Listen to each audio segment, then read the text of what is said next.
Thank you. Thank you, Senator Reid. Senator Wicker. Mr. Secretary, just a quick follow-up on a question Senator Reid asked. Can you give us any guidance as to when a decision might be made about the JCPOA? Yes, Senator. I believe it'll be made before the 12th of next month. Thank you.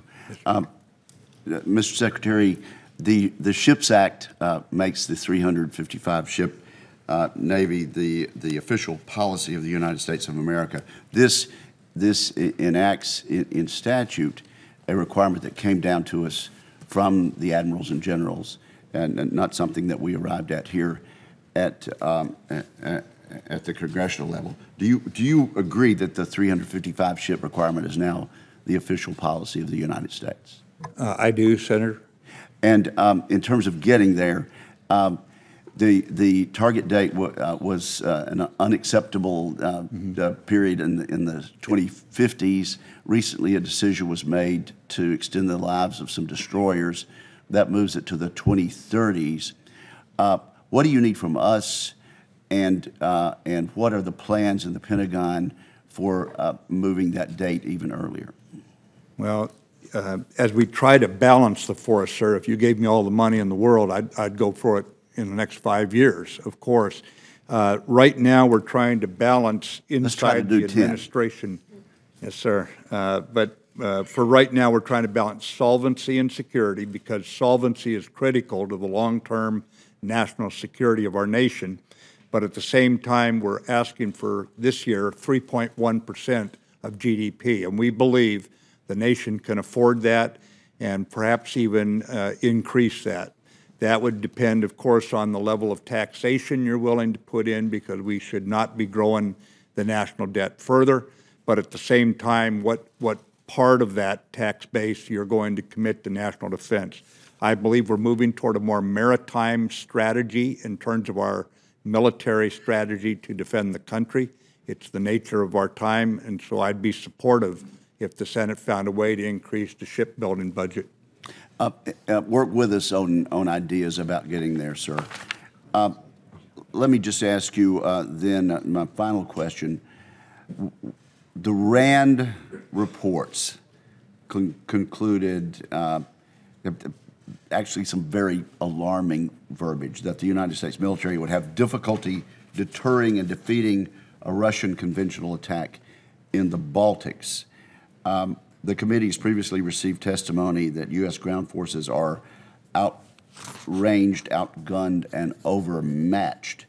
Our own General Scaparrotti, the commander of U.S. European Command, has testified that, quote, the ground force permanently assigned to EUCOM is inadequate to meet the combatant command's directed mission to deter Russia from further aggression. Now, the chairman of the Joint Chiefs just testified that that we still have a competitive advantage over any adversary, and that our strategy is designed to keep that strategy from eroding. So I don't want to scare the American public, and I don't want to alarm our allies.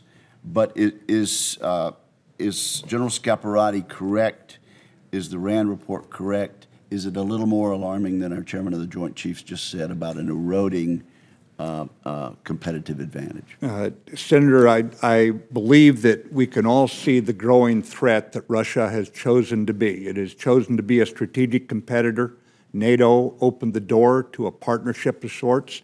I still remember Russian Marines and U.S. Marines training in Camp Lejeune for UN peacekeeping missions back in the late 90s, early 2000s. That is a long, distant memory, as they've chosen to do what they've done in the Ukraine and Crimea with cyber against our elections. I can go on, as you know, and you've seen significant expulsion of diplomats, sanctions put on Russia by this administration.